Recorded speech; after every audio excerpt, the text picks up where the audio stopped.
sure no one takes this hammock?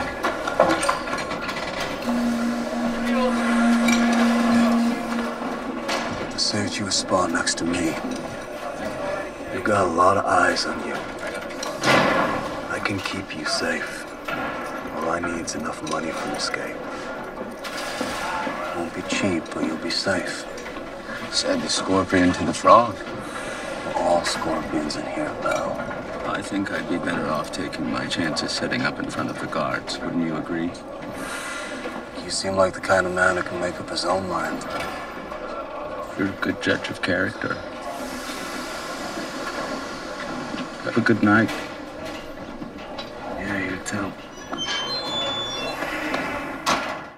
Hey, it's your girl Carla Renata, aka the Curvy Film Critic for Black Tomatoes here at Black Hollywood Live. Listen to what the stars had to say about working with each other, losing weight rapidly, working with their director Michael Noer, that infamous cliff scene and what it was like to shoot it, and listen to what Charlie Hunnam has to say about a documentary called Gladiator Days: Anatomy of a Prison. Take a listen. This seems to be a film about trust, about two men having to trust each other under really extraordinary circumstances. How did you two learn how to trust each other while filming this motion picture? You either like somebody or you don't, and a lot of that is built in just the experience of, going out and having some dinners together and getting to know each other and some drinks and a walk around the city and, just whether or not there's just an essence there between two people, and that's why chemistry in all films is so unpredictable, because it's really just whether you like a motherfucker or not. I like you, Charlie. Shoot straight to the point. I like that. What about you, Rami?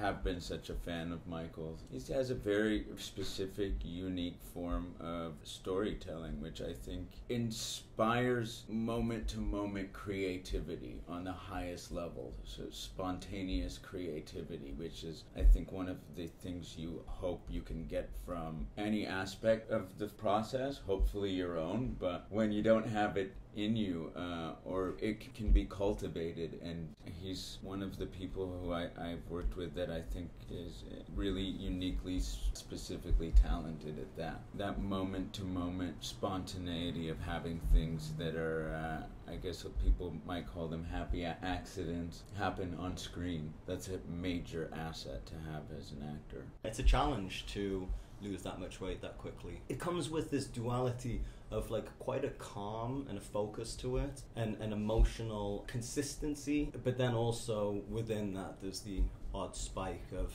emotional inconsistency. But it is an interesting thing. I'm doing it again right now. I don't know why the fuck I've done this, but 3 times, 3 films out of 5 I've lost a lot of weight from. I'm in the process. I lost 25 pounds in the last 5 weeks, and just starving myself again. This is the last time I'm going to do it. Is there a certain diet that you have to go on to do that, to drop weight that quickly? I tend to just go kind of vegan, but the biggest thing for me is cutting out the 3 white devils of sugar, dairy, and flour. No alcohol. Yeah, and that was the one thing that was there was a little bit of negotiation with on this project. Maybe just one drink. He was like, he can get rid of the 3 white devils, but the alcohol. That one slips by occasionally. Michael, I'm particularly fascinated with how you shot the scene where Poppy jumps into the ocean to get on his raft. How did you shoot that? Did you shoot it in 2 different sections, him jumping? Was a stunt person used? Did Charlie do it? I'm just fascinated by that. That was a long, how many feet was that? So we shot the jump in itself and then the sequence in itself, but they were actually on the actual cliff, so everything is shot at the same place. So we felt that was very important. So they're actually looking down. They're really looking down and getting the experience of how far it actually was. So there's no green screen when they're looking out. So they're actually standing on the cliff. That's what I was interested to know, because it looked like it Rami is actually standing on the cliff and trying to listen to where Pappy is, and the other way around, and Charlie is really in the water. Well, Charlie would take off and stop himself almost before at the edge. Yeah, and it was a little too close. I don't want you to become a liability by saying this as an actor. I spent 14 hours in a cell in Montreal airport. So I did my time. Oh, really? I done my time. I've been working all night, and I've been up for 23 hours, and this guy was giving me a hard time for no reason. So I said, "You want to do me a favor, pal? You want to lose the fucking attitude?" Oh. And he fucking got up and slammed his hand down on the counter and said, "Boy, I will fuck you up." And I said, I was like, "Welcome to fucking try." By the time I even got that out, I was already face down in the counter being fucking handcuffed. I was pretty big, but not as big as either of these two dudes. not as big as the two dudes who arrested me. There's an amazing prison documentary called The Anatomy of a Prison. It's called Gladiator Days, The Anatomy of a Prison Murder. It's about this kid, Troy Cal, goes into prison at 17 for life with no chance of parole. Goes in for murder, so he's already, he's just like a good, kind of tough, good guy. And the decisions he makes within the first 18 months of his incarceration just set this trajectory of like into the heart of darkness. He said, "You know what? I'm not gonna like sell my body. I'm not gonna do anyone's laundry. I'm gonna spend here the rest of my life here. The least I can do to myself is like walk in a man and get carried out a man. And like fuck it. That might be a month or it might be the next 40 years, but I'm just gonna hold the line." And Jesus, what is required of him to stay true to that oath that he makes to himself is just a real horror story. But the alternative's not any better, Sorry. Based on the little I know of incarceration, I would do everything possible not to put myself in that place. I'm innocent.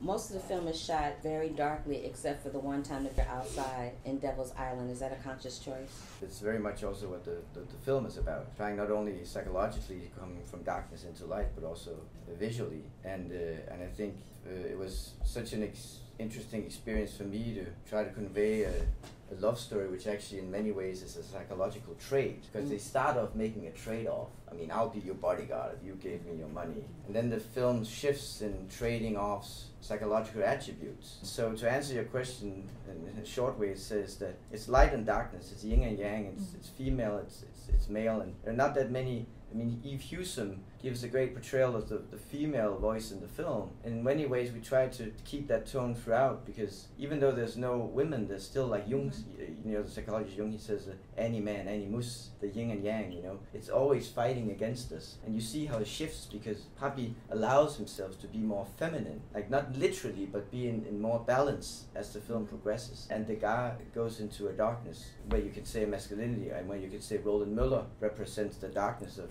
the masculinity. There's a lot of things I'm saying here which is not just relevant for what happens in front of the camera, but anyways, that's always what I said to the crew. I mean, you can't expect drama in front of the camera if you're not expecting drama behind the camera. That's a good point. Yeah, I mean, it's got to work both ways, and I kind of like that. There was a bit of a concern. I mean, this is going to be so heavy and so weighted at times. And that's what people do in those circumstances anyway. That's how we got through it. But that exists. I mean, you try to bring levity to those dire moments, and so we tried to do that as much as possible without destroying the tone of it, shaking it up, I guess, a little bit. Thank you so much, Charlie Hunnam, Rami Malek, and Michael Noer for sitting down and talking with Black Tomatoes here at Black Hollywood Live. Papillon, a remake of the 1973 hit with Steve McQueen and Dustin Hoffman, hits theaters on August 24th. This is your girl, Carla Renata, a.k.a. The Curvy Film Critic. Until the next time, love, peace, and hair grease.